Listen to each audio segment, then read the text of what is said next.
గురువుగారు, అలాగే శ్రీ మహావిష్ణువు సౌమ్యనాథ స్వామిగా దర్శనమిచ్చేటువంటి క్షేత్రం నందలూరు.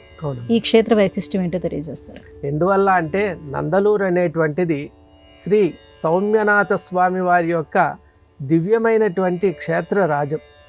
ఇటు ఒంటిమిట్ట, అక్కడ శ్రీరామచంద్రుడు నెలకొని ఉన్నటువంటి క్షేత్రం. అలాగే ఇటువైపు చూస్తే అన్నమాచార్యుల వారి యొక్క క్షేత్రం. ఈ రెండింటి మధ్య ఉన్నటువంటిదే నందలూరు ప్రాంతం.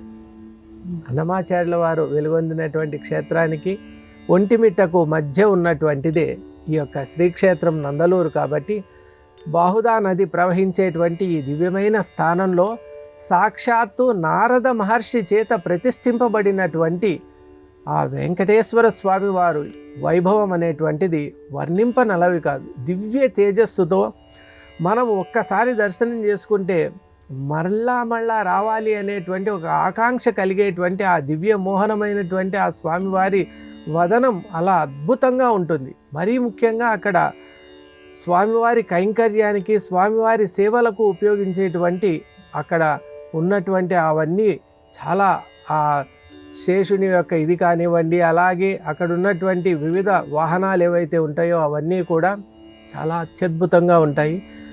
విశాలమైన, అత్యంత విశాలమైనటువంటి ప్రాంగణంలో నెలకొని ఉన్నటువంటి ఈ ఆలయం నిజంగా ఆధ్యాత్మిక సాధనకు అతి గొప్ప క్షేత్రంగా మనం భావించవచ్చు. ఎందువల్ల అంటే అక్కడ అన్నమయ్యే అక్కడ చాలా సమయం ఆ గుడిలో ఏకాంతంగా స్వామివారి సన్నిధానంలో ఉంటూ స్వామివారి చేత ప్రేరణ పొంది అనేక కీర్తనలు కూడా రచించారు.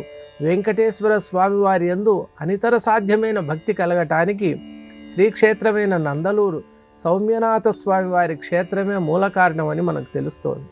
అలాగే ఈ ప్రాంతంలో ఉన్న మరొక విశేషం ఏమిటి అంటే ఆ క్షేత్రంలో మనం ఎప్పుడైతే దర్శనం చేసుకుంటామో కామ్యసిద్ధి అంటే ఎవరైతే ధార్మికమైనటువంటి ఒక కార్యక్రమాన్ని సంకల్పించుకొని ఆ స్వామివారిని సందర్శించి ఆరాధించి స్వామివారి యొక్క అనుగ్రహానికి పాత్రులు అవుతారో వారు కోరుకున్నవన్నీ కూడా తక్షణమే నెరవేరుతాయి అనేటువంటి ఒక ప్రతీతి కూడా ఉంది.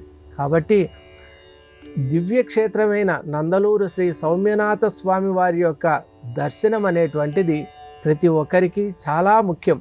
ముఖ్యంగా తిరుపతిలో మనం తిరుపతి వెళ్ళే మార్గంలోనే ఉంటుందమ్మా. దేవుని గడప కడప అని చెప్తారు. మరి కడపకు అత్యంత సమీపంలోనే ఉంటుంది. కాబట్టి అలా మనం ఒంటిమిట్టను దర్శించుకొని నందలూరులో ఉన్నటువంటి శ్రీ సౌమ్యనాథ స్వామి వారి యొక్క దర్శనం చేసుకొని అలాగే అన్నమయ్య క్షేత్రాన్ని కూడా మనం దర్శించి అటు నుండి తిరుమలలో ఉన్నటువంటి కలియుగ దైవమైన శ్రీ వెంకటేశ్వర స్వామి వారిని కనుక దర్శించుకున్నట్లయితే యాత్ర పరిపూర్ణమవుతుంది అని నేను భావిస్తున్నాను.